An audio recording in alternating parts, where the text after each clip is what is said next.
Salve Maria Santíssima, continuando, estudando o livro de Tobias e respondendo às acusações protestantes. Parte 3. A outra acusação. São histórias fictícias, lendárias e absurdas. Tobias 6, do 3 ao 4. Antes de tudo, veremos o que diz a passagem acusada. Tobias desceu para lavar os pés no rio, quando um peixe enorme, saltando da água, quis devorar-lhe o pé. Tendo ele gritado, o anjo lhe disse: Agarra o peixe e não o deixe escapar. Tobias conseguiu agarrar o peixe e puxou-o para a terra. Tobias 6, do 3 ao 4. Se essa passagem é fictícia, lendária e absurda, o que diria do profeta Jonas, que foi engolido e passou 3 dias dentro do ventre de um peixe, e depois foi vomitado vivo em terra firme? Jonas 2, do 1 ao 2. Se o livro de Tobias é falso, por que um peixe quase lhe devorou o pé? O que se pode dizer do livro de Jonas? Então que foram engolidos pés, mãos, cabeça e tudo mais. É impossível pensar com que adjetivo o autor de tal acusação o qualificaria. O que diria o acusador da jumenta falante de Balaão? Números 22, do 27 ao 28. Porque aqui a acusação é que é algo absurdo o que aconteceu com Tobias, né? Mas aqui o autor vai mostrando que não foi nada absurdo, porque em outros livros da Bíblia que os protestantes consideram, e nós também consideramos, tem coisas que aparentemente é tão absurda quanto, ou ainda muito mais. E nem por isso eles tiraram da Bíblia. Então não vale essa acusação, porque senão teria que valer para outras passagens, a quais eles consideram como verdade. E não querem considerar essa por um argumento muito fraco. Então vamos lá.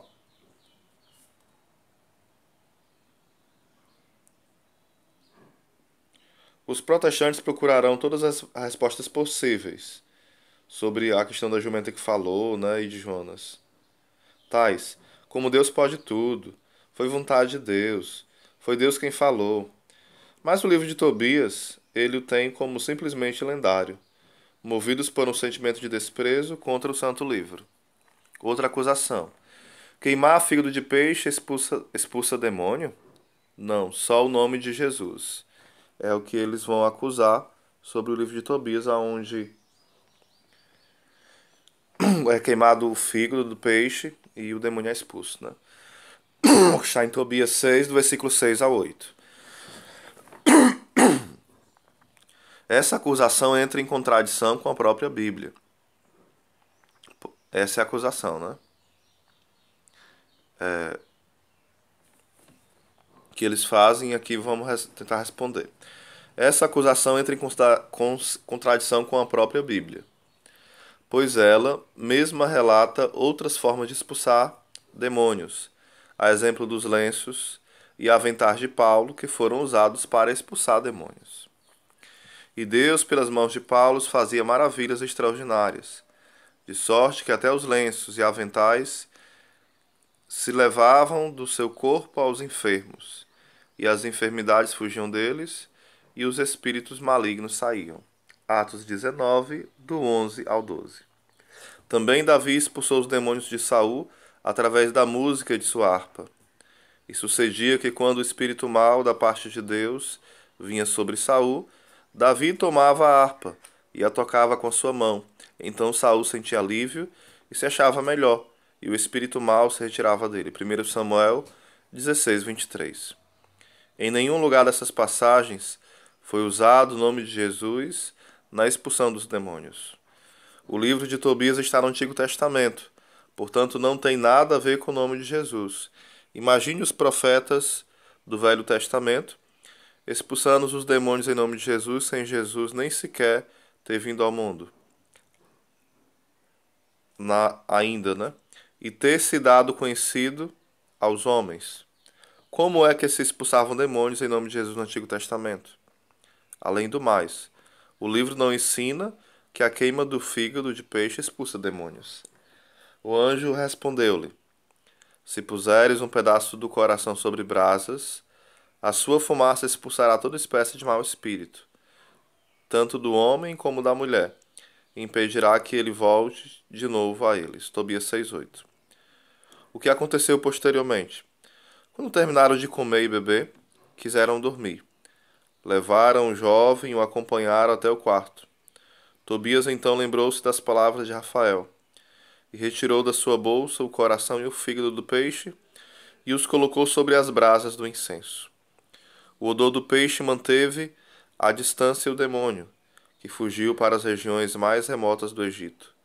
Rafael foi até lá, prendeu e logo voltou. Tobias 8, do 1 ao 3. É simples notar que o odor do peixe fez o demônio fugir, evidentemente porque ele percebeu que era o anjo Rafael que lá estava e iria prendê-lo, e não porque o fígado do peixe o expulsaria. Torna-se evidente, portanto, que existiu um interesse por trás na referida passagem por parte de Rafael, que só seria desvendado no versículo 3 do capítulo 8, quando ele próprio expulsa o demônio e o prende. O interesse disso tudo é de ocultar a identidade de Rafael. Além disso, os acusadores não entendem o caráter messiânico da passagem. Eles justificam de diversas formas a passagem dos lenços de Paulo expulsando os demônios, Atos 19, do 11 ao 12.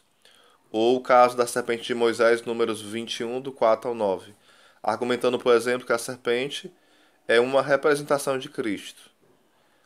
Mas a presente passagem de Tobias, eles apenas acusam como herética, não entendendo que o trecho de Tobias também é uma prefiguração de Jesus.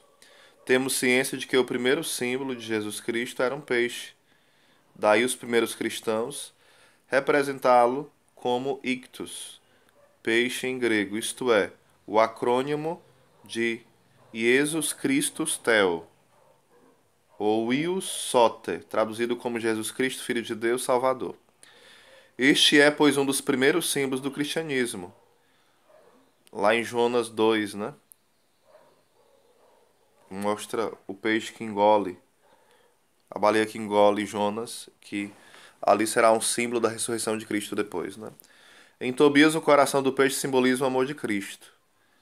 As brasas em que o coração é queimado simbolizam o fogo do Espírito Santo.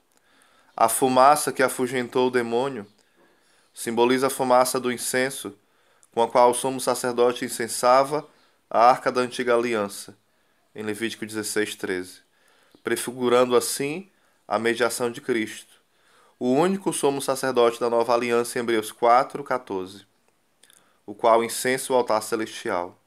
E o fel simboliza o Evangelho, que, sendo amargo, livra-nos do mal. Portanto, não há nada de errado com a referida passagem de Tobias. Muito pelo contrário, analisando-a a fundo, constatamos a concreta canonicidade da mesma, mostrando que esse livro de fato é canônico e não apócrifo. Outra acusação. Expulsa toda espécie de mau espírito, tanto do homem como da mulher, e impedirá que ele volte de novo a eles. Tobias 6:8. Lembre-nos que o espírito maligno está impedido de voltar a eles. Porém, Jesus disse que o espírito maligno tanto pode voltar que o último estado do homem torna-se pior do que o primeiro. Lucas 11, do 24 ao 26. É evidente que o autor de tal estutice não se preocupou em entender o enredo e o porquê do anjo Rafael falar tais coisas. Como foi visto no item anterior, o anjo Rafael não estava de forma nenhuma ensinando uma maneira de expulsar demônios. Ele apenas cria uma situação para que sua identidade seja ocultada, mais uma vez, para que quando ele expulsasse o demônio, Tobias não percebesse que seria ele que iria expulsar. Rafael falou que impediria que ele volte de novo a eles, justamente porque ele prenderia o demônio, que vai ser demonstrado no capítulo 8, quando Tobias e Raquel estão juntos e Rafael foi até lá, prendeu e logo voltou. Tobias 8, do 1 ao 13.